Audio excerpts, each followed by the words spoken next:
comigo, certo? Eu vou ficar aqui de olho no WhatsApp, ao mesmo tempo que eu fico olhando aí a exposição. Bem, então, o assunto são aplicações de álgebra linear em combinatória.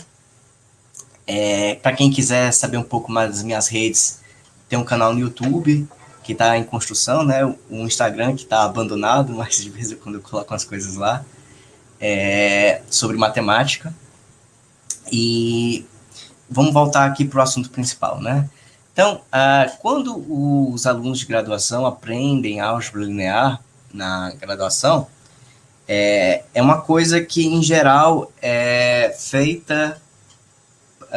não se deixa muito claro quais são as aplicações de álgebra linear nos outros ramos da matemática, tá? Então, álgebra linear é um assunto por si só muito interessante, mas a principal força da álgebra linear é seu poder de resolver problemas de outras áreas com a facilidade que, usando ferramentas originárias da área, ficaria um pouco mais complicado, né? Então, eu separei aí dois problemas, tá? Para a gente resolver na aula de hoje, que são exemplos disso, de como usar as ferramentas que a gente aprende em álgebra linear em combinatórios, especialmente falando, né? E, apesar de falar de álgebra linear, nós não vamos falar sobre usar teoremas muito avançados, tá? A gente vai usar coisas básicas mesmo de álgebra linear. Quais são as coisas que a gente vai utilizar para resolver os problemas da aula de hoje, tá? Primeiro, que uma das primeiras coisas que a gente aprende é que se você tem um conjunto de n mais 1 vetores de dimensão n, esse conjunto vai ser linearmente dependente, né? Então, é possível montar uma combinação linear não trivial, né? Ou seja, nem todas as constantes iguais a zero, em que um vetor é igual à combinação linear dos outros vetores. Outra coisa importante que a gente vai utilizar aqui é que o produto escalar é uma forma bilinear, né? Então, você pode utilizar o produto escalar linearmente em cada um dos termos, né? Outra coisa que a gente vai utilizar são propriedades básicas de matrizes, né? Em particular, coisas que falam sobre determinante de matrizes. Então, o primeiro fato que a gente vai utilizar aqui também é que o determinante de uma matriz, o determinante do transposto dessa matriz são iguais. E outro fato que a gente vai utilizar é o teorema de Binet, né, que diz que o determinante de um produto de matrizes é igual ao determinante do produto. Então, essa aí é a nossa caixa de ferramentas, né, são os fatos que a gente vai utilizar para resolver as questões que eu vou apresentar logo em seguida. Tá? Então, o primeiro exemplo, tá, é esse problema 1, que foi um problema da Olimpíada de São Petersburgo. Né? Então, aí vocês pensam, então os alunos de Olimpíada de Matemática de ensino médio têm que saber álgebra linear? Não, eles não têm que saber álgebra linear, mas tem alguns problemas que ficam mais fáceis se você souber álgebra linear. Tá? Então, o que a gente vai fazer é exatamente isso. A gente vai focar nesses problemas que são facilitados, de certa forma, quando você trabalha com álgebra linear. Então, o primeiro problema é o seguinte, né? Foi de uma Olimpíada de São Petersburgo, que é uma cidade lá na Rússia, então é uma Olimpíada bem tradicional de lá, e diz o seguinte: numa escola com N alunos, esses N alunos participam de K clubes, né? Com pelo menos 2 pessoas em cada clube. Sabe-se que cada par de alunos frequentam juntos exatamente um clube. Prove que N menor que ou igual a K. Bem, então, a primeira coisa, quando você lê essa questão, né, pelo menos a primeira vez que eu vi essa questão,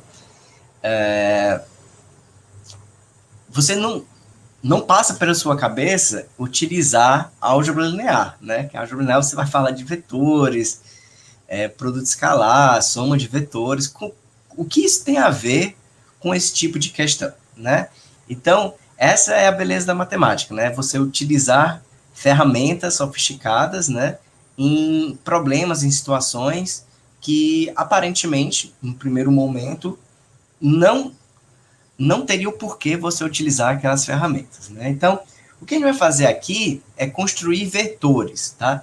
Os vetores, de certa forma, eles vão traduzir a relação entre alunos e clubes, né? Então, os vetores aqui, nossos, eles, quais são os objetivos deles, né? É, de certa forma, modelar, melhor falar assim, modelar a relação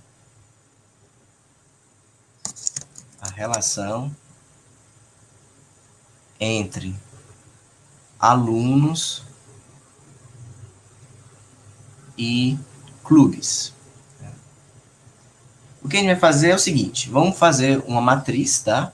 Para guardar esses vetores, e eu vou explicar como é que você constrói esses vetores.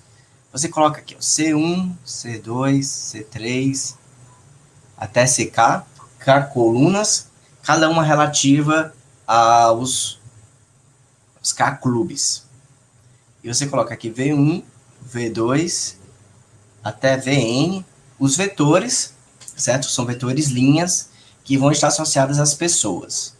Então, um vetor aqui vai ser um vetor de 0 uns, certo? Da seguinte forma, tá? Então, você vai ter aqui o vetor VI, tá? No vetor VI, a jésima entrada, ela vai ser 0 ou 1. Né? Então, você tem aqui uma noção de função característica, né? 0, se a pessoa I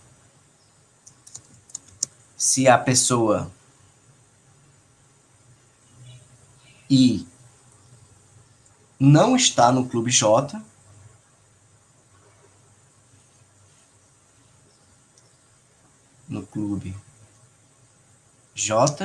e 1, caso contrário. Ou seja, se ela está no clube J. Então, vou pegar aqui um exemplo menor, né? Vamos supor aqui que você tem aqui 5 clubes, 3, 4, 5 clubes e 4 pessoas, digamos. Certo? Então, quando coloca essa pessoa está associada ao vetor 1, 0, 0, 1, 0, eu estou dizendo que a primeira pessoa, o primeiro estudante, está no clube 1 e está no clube 4, e não está no clube 2, 3 e 5. Quando coloca assim 0, 1, 1, 1, 0, estou dizendo que essa pessoa 2 está no clube 2, 3 e 4, não está no clube 1 nem no clube 5. Aqui 1, 0, 1, 0, 0. A pessoa 3 está no clube 1 e no clube 3. E aqui eu vou colocar 1, 0, 0, 0, 1. Então, essa pessoa 4 está no clube 1, está no clube 5, não está nos outros 3 clubes. Então, esses vetores aí, eles vão servir para marcar a situação de cada pessoa, em cada clube que ela está e o clube que ela não está, né? Então, o clube que ela está é 1, clube que ela não está é 0. Então, primeira coisa, né? Vamos suponha que o N é maior que ou igual a K mais 1, tá? Então, o problema, ele pede para você demonstrar, né, que o N é menor que ou igual a K. Então, o contrário dessa afirmação é supor que o N é maior que ou igual a K mais 1. Então, nós estamos aqui admitindo, por contradição, né, que o N é maior que ou igual a K. Então, quem é um N? O N aqui nosso é a quantidade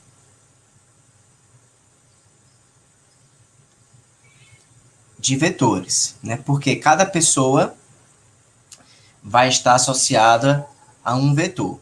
E o K é a dimensão de cada vetor, né? Dos vetores. Então, você tem uma quantidade de vetor, certo? Que supera em 1 a dimensão desses vetores. Então, a gente sabe que esses vetores, certo? Então, V1, V2 até Vn são linearmente dependentes.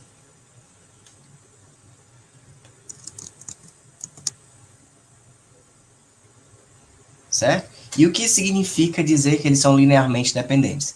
Que existem, certo? Alfa 1, alfa 2, até alfa n, números reais, né? Ou seja, escalares, nem todos zeros, nem todos nulos, tais que o alfa 1, V1, mais alfa 2, V2, até alfa n, Vn, isso aqui dá igual a zero. Né? Ou seja, existe uma combinação não trivial de linear desses vetores que dá o vetor nulo. Tá? É uma outra forma a gente ver que um vetor é a combinação linear dos outros, né? Porque você vai passar para o outro lado e dividir pela constante não nula. Beleza. Então, supor o contrário do que o enunciado pede, né? Provar que o n é menor que igual a k, se a gente supor o contrário disso, a gente acaba garantindo que os vetores que representam as pessoas são vetores linearmente dependentes, né? Então, ou seja, existe a combinação linear que dá igual a zero. E o que a gente vai fazer com isso daqui, né? A gente vai elevar o quadrado, né? Então, elevar o quadrado do vetor significa multiplicar por ele mesmo, né? Utilizando o produto escalar. Então, nós vamos pegar essa expressão bem aqui, tá? Aquela expressão ali, e elevar ao quadrado. Então, elevando ao quadrado, aquela expressão, você tem a soma dos alfa i, vi ao quadrado, igual a zero ao quadrado, né? O vetor zero ao quadrado, que é o vetor 0,0000 k vezes ao quadrado. Aí o produto escalar de 0,00 com 0,00 vai dar zero. Então, você já pode deixar que isso é igual a zero. Beleza? Só que o que acontece? Como tinha falado lá no início da apresentação, o produto escalar ele é uma forma bilinear, certo? E qual a consequência disso? A consequência disso é que você pode fazer a álgebra da soma dos quadrados do mesmo jeito que você faz a álgebra com soma de quadrados de números reais, né? Então, essa soma de quadrados aqui, na verdade, ela é soma dos alfa i ao quadrado, vi ao quadrado, com i de 1 a n, né? Mais 2 vezes a somatória alfa j, alfa i, né?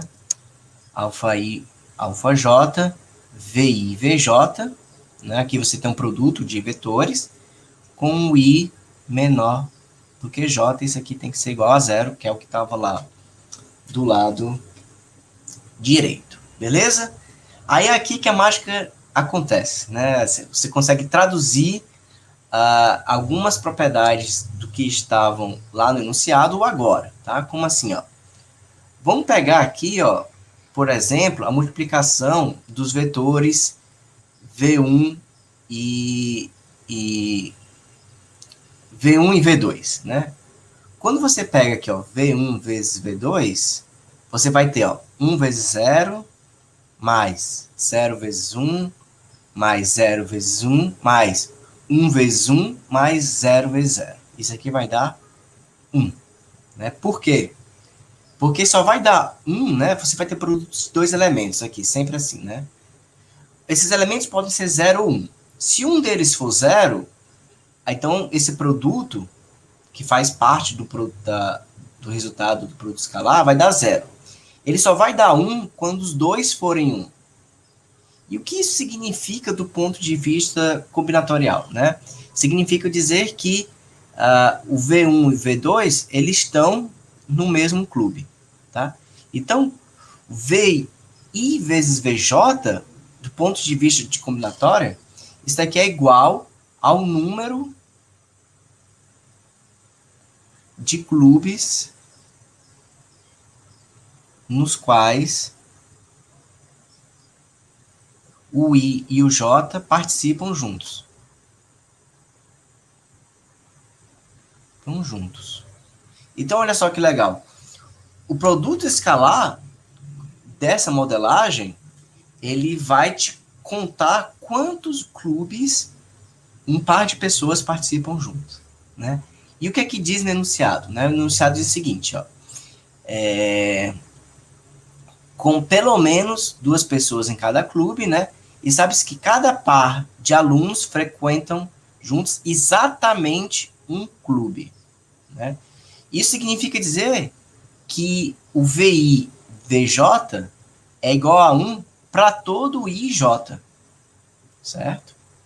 Então, o que você vai ter aqui, na verdade, é o seguinte, somatório do alfa I ao quadrado, VI ao quadrado, né, com I indo de 1 a N, mais 2 vezes, e esses produtos escalares aqui, todos eles são iguais a 1. Por quê?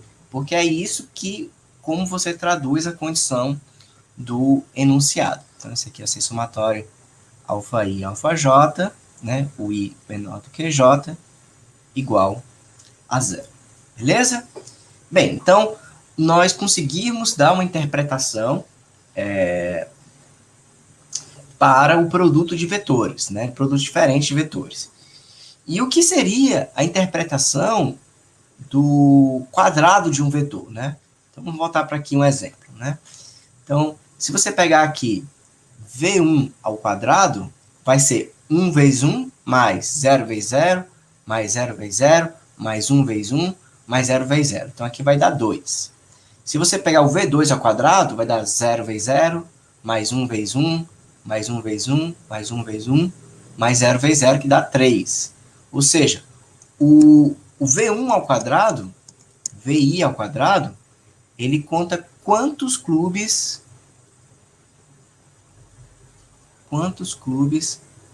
cada pessoa participa. E como a gente sabe, cada pessoa aqui vai participar de pelo menos um clube, certo? Por quê? Porque cada par de alunos frequenta juntos exatamente um clube. Então, se você pega uma pessoa e uma outra pessoa genérica, elas vão estar juntos em um clube. Então, a pessoa vai estar em um clube. Então, cada pessoa vai estar em pelo menos um clube, certo? Então, a gente sabe que o VI aqui, ao quadrado, sempre é maior que ou igual a 1, certo? Pois cada pessoa participa de pelo menos um clube. Aí o que a gente vai fazer aqui é uma manipulação algébrica esperta. Vamos fazer o seguinte, vamos pegar aqui, ó, somatório alfa I ao quadrado VI, a gente vai escrever assim, somatório alfa I ao quadrado, VI ao quadrado menos 1, mais, quando você faz isso, você está subtraindo um somatório I ao quadrado, então você vai colocar aqui de novo para não alterar. E por que a gente está fazendo isso? Porque nós vamos pegar esses caras aqui e juntar, certo? Então, você vai ter o seguinte. Aqui, você vai ter somatório do alfa I ao quadrado, VI ao quadrado menos 1, mais aqui você tem a soma dos alfa I's ao quadrado. Cada N igual a 0. Beleza? E agora o que você tem aqui? Bem, você tem um alfa I ao quadrado, que é um número real ao quadrado, então esse número aqui é maior que ou igual a 0. A gente sabe que o VI ao quadrado é sempre maior que ou igual a 1. Então isso daqui também é maior que ou igual a 0. Cada uma dessas parcelas. Então você tem um produto de vários números. Na verdade, a soma, né? De um produto de vários números, ambos são não negativos. Aqui você vai ter a soma de um número real ao quadrado. Então, tudo isso vai dar maior que ou igual a 0. Isso aqui é igual a 0. certo? Então, quando você tem a soma de vários elementos, todos eles iguais a zero, né? Todos eles maiores que ou iguais a zero, essa soma dando igual a zero, é porque todos, tá? Então, como consequência, todos esses termos aqui vão ser iguais a zero, certo? Em particular, cada um desses alfa i's ao quadrado vai ser zero, certo? Então, você vai ter que o alfa i, o alfa 2, que é igual ao alfa n, isso aqui vai ser igual a zero. E isso aqui é uma contradição, certo? Por que contradição? Porque você admitiu aqui, ó, essa afirmação, e essa afirmação aqui, como consequência direta dela, você tem que existem esses alfa-i's, nem todos nulos, tá? Então, você parte da hipótese de todos eles, né? Nem todos eles serem nulos, você faz um pouco de álgebra e você acaba encontrando que todos eles devem ser necessariamente nulos. Então, você acaba achando uma contradição aí na sua solução. Beleza? Bem, então, esse era o primeiro problema, né? Veja bem como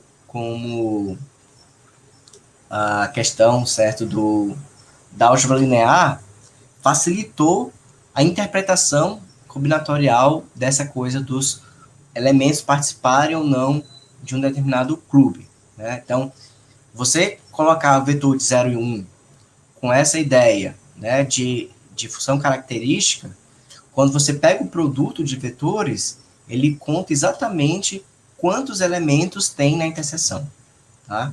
Então, esse é uma grande importância, tá? Utilizar a álgebra linear como ferramenta para resolver problemas de combinatória, porque o produto escalar, ele tem propriedades algébricas muito interessantes, né? Essa coisa dele ser uma forma bilinear, só que, por outro lado, ele também consegue interpretar bem interseção de conjuntos. E é basicamente essa ideia que está presente nesse problema, que também vai estar num outro problema, que é o que vem a seguir, tá? Que também foi um problema de Olimpíada de Matemática, que foi da Moldávia, de 2005. Esse TST significa teste de seleção para o Mundial de Matemática. Então, do mesmo jeito que no futebol os clubes vão participando de torneios eliminatórios, tá, para ir para Mundial, na matemática também é a mesma coisa. Os alunos vão participando de torneios de seleção. Esses torneios são problemas de matemática, né, que eles têm que resolver provas de matemática. Então, esse problema aqui foi um teste de seleção da Moldávia de 2005. Né, e ele diz o seguinte: existe uma configuração no plano formada por 22 pontos e 22 círculos, de modo que cada ponto está em pelo menos 7 círculos e cada círculo contém pelo menos 7 pontos.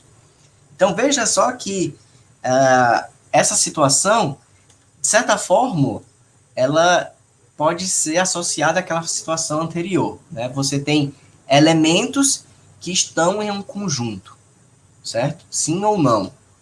Lá eram pessoas que estavam em clubes, sim ou não. Aqui são pontos que vão estar nos círculos, sim ou não. Mas de toda forma é elementos e conjuntos. E como a gente vai fazer isso? Fazer essa interpretação, né? Através também de vetores. Você vai ter aqui, vamos colocar coluna aqui para os pontos, né? P1, P2 até P22, né? Vamos supor primeiro, né? Antes de tudo, né? Vamos supor que tal configuração exista.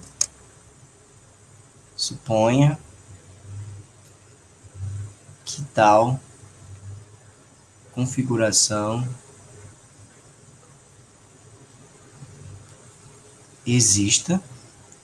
E aí, a partir dessa ideia, né, dessa suposição de que essa configuração existe, então automaticamente você consegue criar os vetores associados à situação, né? Então, Vamos colocar aqui os pontos e os círculos, né? Então, você vai ter aqui uma matriz, certo? Uma matriz 0, 1,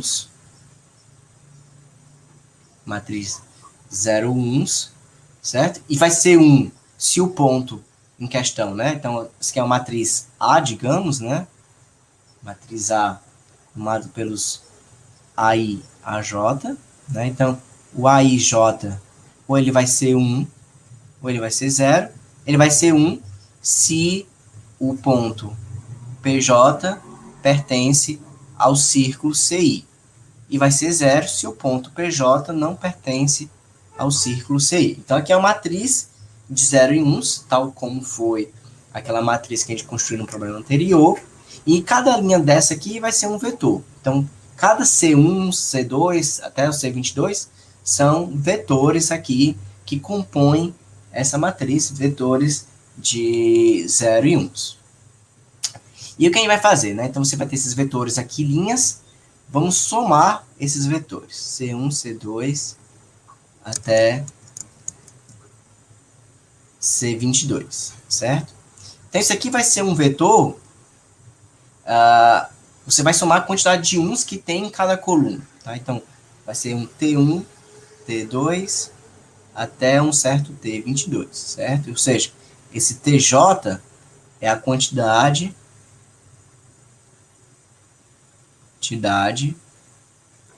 de 1s que há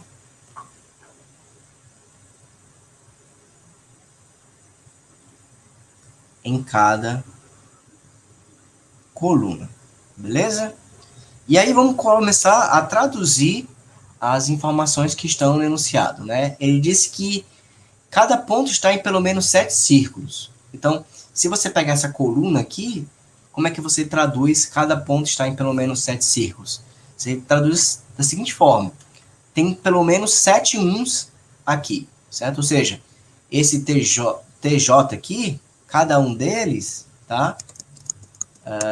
Você vai ter que o TJ vai ser maior que ou igual a 7 para todo J. Cada um deles tem que ser maior que ou igual a J.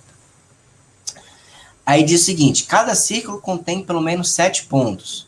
Aí como você conta quantos elementos tem em cada linha? A gente viu que isso pode ser traduzido também através do produto escalar do vetor por ele mesmo, né?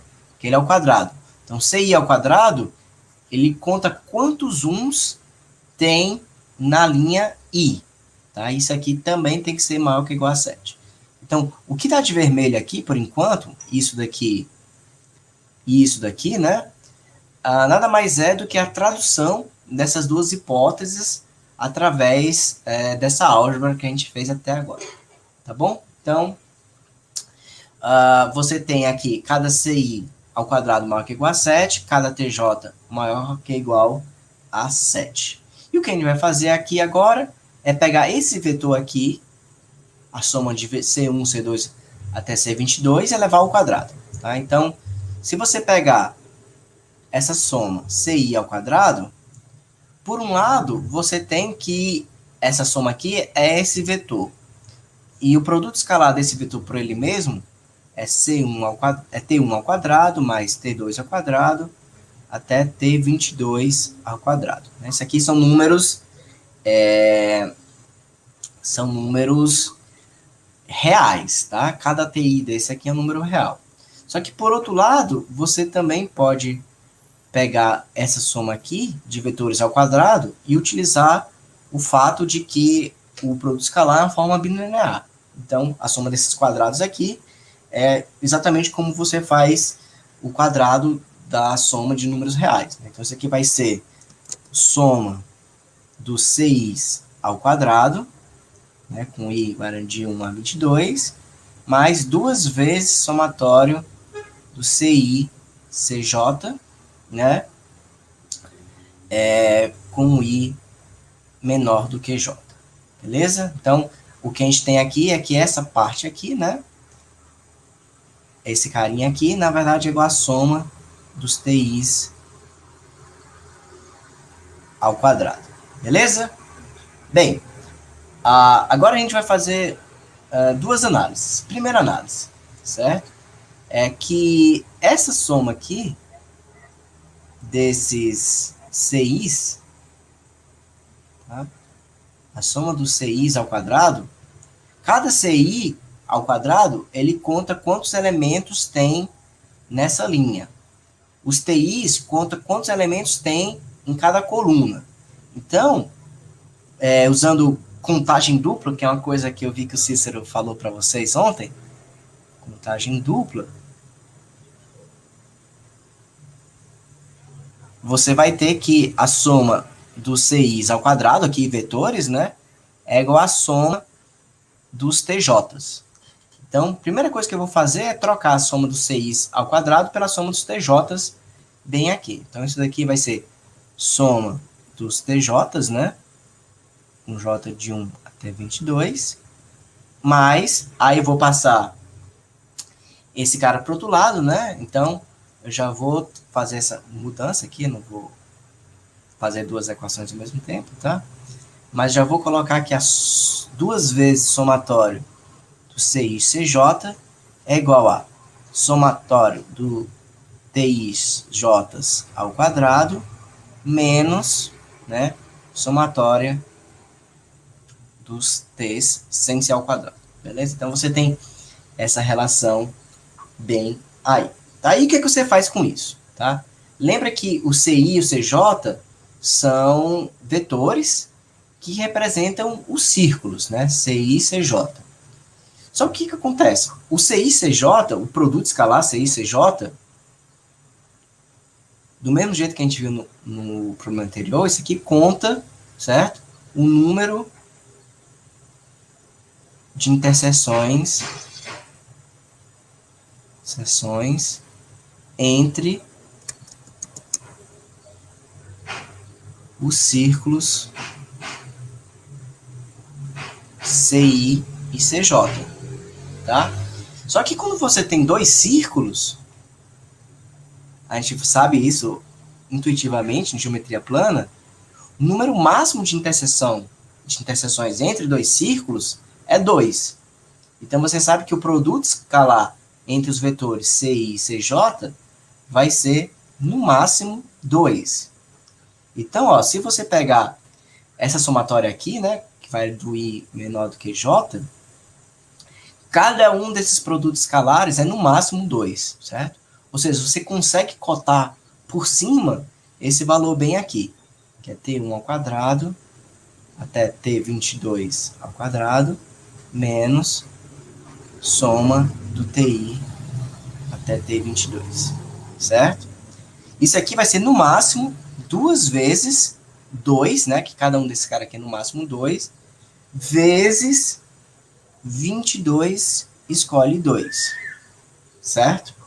Que é o total de combinações de um vetor CI com um vetor CJ, o I diferente de J, né? Tem 22 vetores, desses 22 vetores você vai pegar 22 deles para fazer o produto escalar.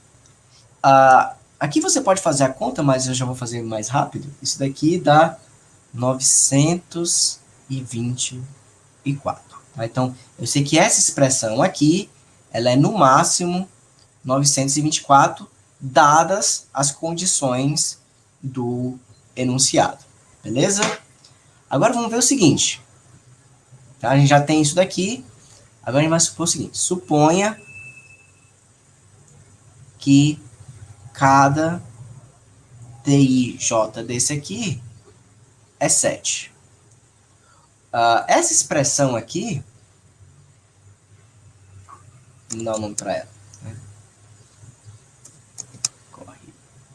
Essa expressão aqui, que nós chamamos de E, por enquanto, neste caso, tá, com essa suposição, temos que o E, ele vai ser 7 ao quadrado menos 7 vezes 22. Bem, 7 ao quadrado menos 7 é 42. 42 vezes 22, olha só que coincidência do destino. Dá exatamente 924, que é essa cota máxima que esse valor pode assumir, certo? Isso significa o quê? Que se algum TJ for maior do que 7, aquele E vai ser maior do que 924. Por quê? Porque se você separar o TI ao quadrado menos TI, né, essa expressão, essa função aqui, né, se você pegar essa função f de t igual a t ao quadrado menos t, essa expressão aqui, essa função, é uma função quadrática, né, que tem raízes no 0 e no 1. Ou seja, ela é crescente a partir do 7. Então, se você está trocando um determinado valor, que é igual a 7, por um valor maior, você vai aumentar essa expressão. Tá? Então, essa expressão ela é igual a 924, quando todos os TJ são iguais a 7, e ela vai ser maior do que 924, quando pelo menos um deles for maior do que 7. Tá? Como a gente já provou que necessariamente essa expressão tem que ser menor que igual a 924, então a gente pode concluir que cada TJ desse, certo? T1, T2, todo mundo aqui tem que ser igual a 7. Ou seja, que cada ponto, se essa configuração existir, então necessariamente cada ponto tem que estar em exatamente 7 círculos. E pela contagem dupla, nós também temos que o C1 ao quadrado, C2 ao quadrado, até C22 ao quadrado, né? Aqui pela contagem dupla, cada um deles tem que ser igual a 7. Ou seja, vamos resumir um pouco o que a gente fez até agora. Se essa condição aqui, né, essa configuração de que cada ponto está pelo menos em 7 círculos e cada círculo está em pelo menos 7 pontos, se essa configuração existir, então necessariamente tem que cada ponto estar em exatamente 7 círculos e cada círculo tem que ter exatamente 7 pontos. Né? Então, a gente está provando que se ela existe, então ela tem que ser uma configuração ainda mais estrita, né? Você troca o pelo menos pelo exatamente. Tá bom? Então, toda essa conversa inicial foi exatamente para provar esse fato, né? De que cada ponto está exatamente 7 círculos, cada círculo está exatamente 7 pontos, né? Consequentemente, você vai ter aqui que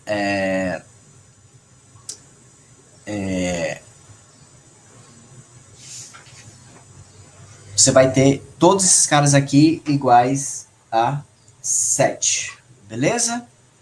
E que mais, né? Que mais? Seguinte, além disso, você tem que 2 vezes CI e CJ igual a 924, né? Então, por essa contagem bem aqui, tá?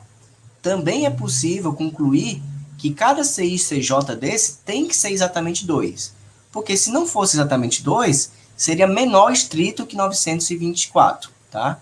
Então, por asterisco, você vai concluir também que o CI e CJ tem que ser igual a 2 para todo o I menor do que J.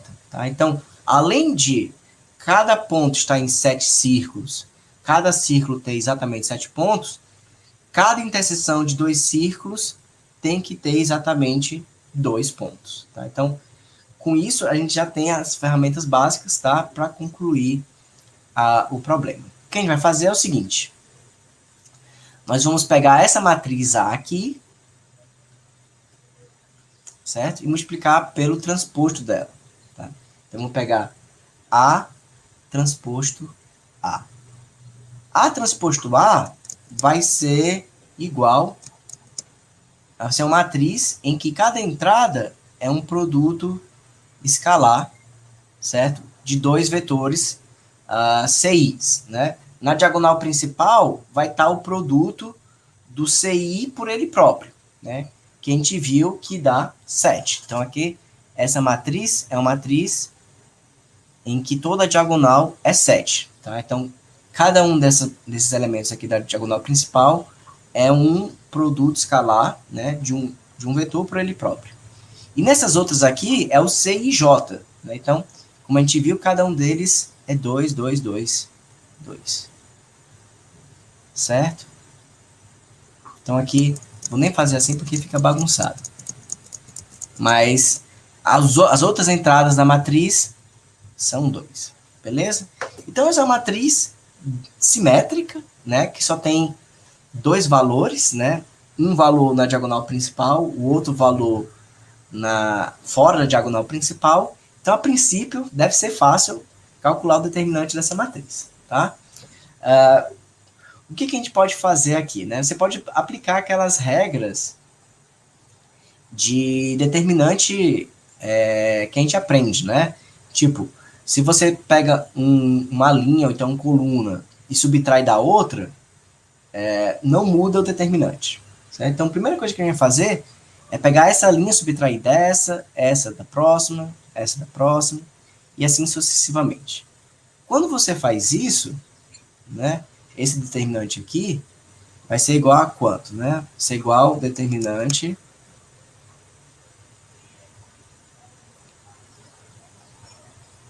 na verdade, o contrário, né? Vamos pegar a matriz a coluna da frente e subtrair da anterior. Então, vai ficar como? Se você pegar essa coluna aqui e subtrair dessa, vai ficar a primeira linha 5, a outra menos 5 e as demais 0. Aqui, mesma coisa, tá? Vai ficar 0, aí 5 menos 5, aí 0, 0, 0, 0, 0, 0, 0. Depois 0, 0, 5 menos 5. Você vai fazendo isso até chegar na penúltima linha, que vai ser 0, 0, 0, até chegar aqui, menos 5, 5, 0, 0. E a última coluna se permanece intacta, tá? Então, ela fica 2, 2, 2, 2. E a última aqui, 7. Beleza. E agora o que a gente vai fazer é pegar essa linha aqui e somar com a de baixo, né? Que vai pegando aqui na sequência, sem mudar o determinante. Por que a gente está fazendo isso? Porque eu quero zerar uma parte inferior aqui da matriz. Porque a gente sabe que se uma matriz tiver 0 abaixo da diagonal principal, o determinante dela é simplesmente o produto dos elementos da diagonal principal. E fazendo isso vai acontecer exatamente esse fato, né? A parte triangular aqui da matriz, abaixo da diagonal principal, vai ser toda 0. Então aqui como é que vai ficar essa matriz? Vai ficar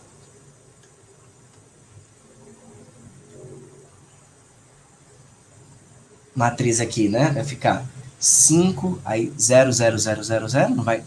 E aqui no final, 2. Depois aqui vai ficar 0, e aqui vai ficar 5, aí 0, 0, 0, 0, 0, 4, porque você somou, né? Depois 0, 0, 5, 0, aí 6, e assim vai, né? Ou seja, aqui, todo mundo aqui na diagonal principal vai ficar 5, só esse último, né? Só o último elemento da matriz principal que vai ficar a soma de todos os elementos que estão nessa matriz aqui, né? Que vai ser 2 vezes 21, 42, mais 7, 49.